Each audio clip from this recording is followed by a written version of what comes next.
Salut YouTube, c'est Ctofatmus. Aujourd'hui, je décide de faire une deuxième vidéo pour ma deuxième jour vidéo pour parce que bon, j'ai quand même eu pas mal de réactions, quelques-unes, ça fait plaisir. Donc voilà, d'ailleurs je les remercie. Ça commence pas trop mal. Donc je décide d'en faire une deuxième dans la foulée sur un deck que j'apprécie aussi, qui est un deck que j'ai mis un certain temps à construire, à déconstruire, à reconstruire. Donc voilà, donc c'est parti. Comme vous voyez, c'est le Karakuri.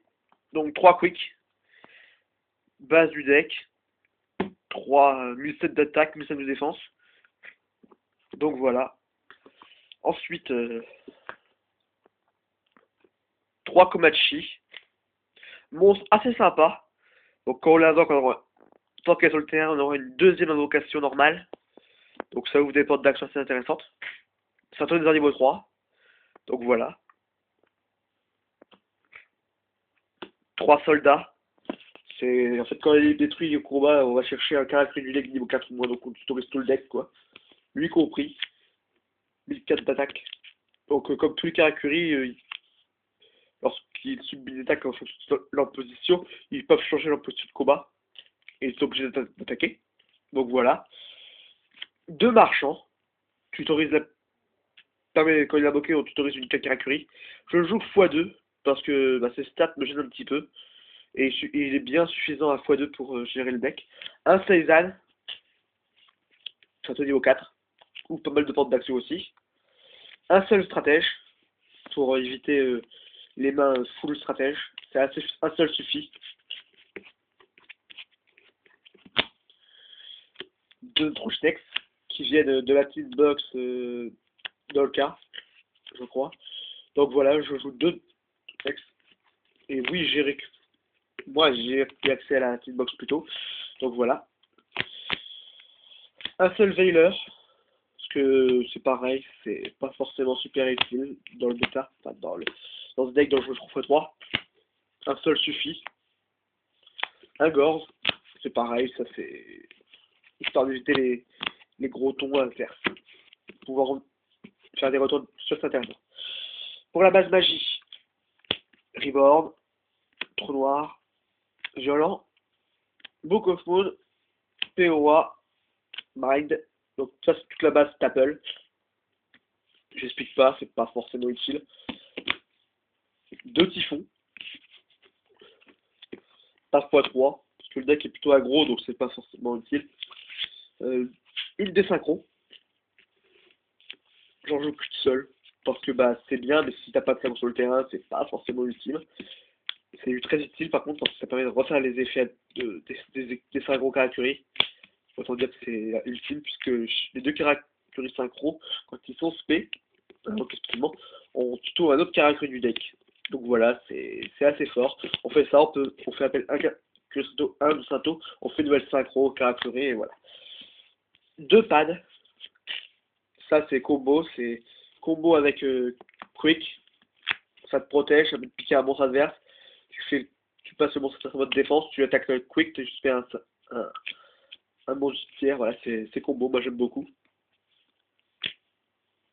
2 parchemins de Karakuri, donc c'est un peu comme c'est un peu un moteur de pioche, c'est assez intéressant. 3 coffres forts, ça c'est aussi ultime. Si on l'active sur on sélectionne un Karakuri, on va chercher un Karakuri dans le deck, on le met à la main, et le monstre se passe en mode défense.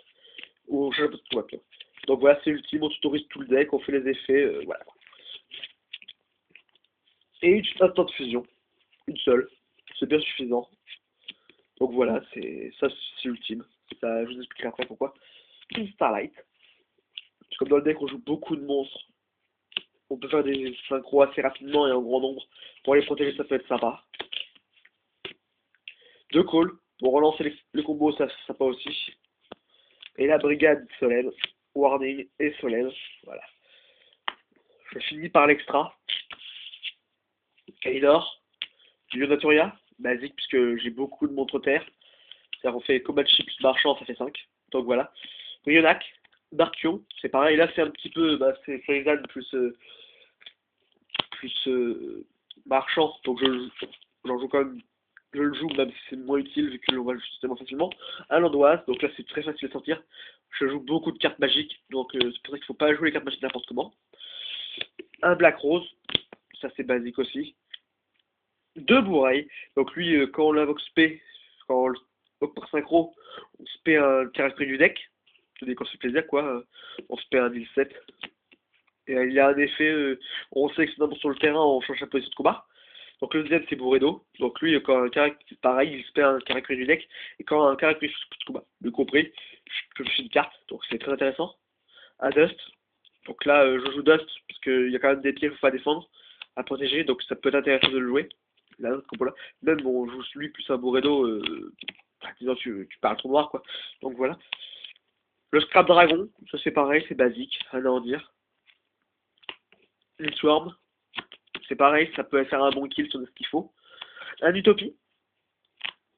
Je joue qu'un seul Utopie pour éviter que le reste n'est pas forcément super utile. Vous me direz peut-être de combat Shama. Ouais, bah si j'ai de Shama, j'attends un niveau 4, un niveau 2, je fais pas d'Exceed.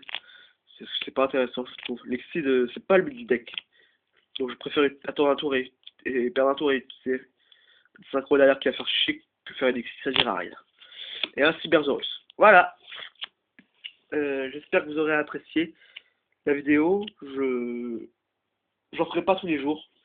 Là, je fais ça parce que c'est le début et je veux marquer le coup. Donc voilà, je ferai d'autres vidéos d'autres styles. Pour l'instant, je fais que ça. Donc voilà. Voilà. À la prochaine, les gens. Et portez-vous bien.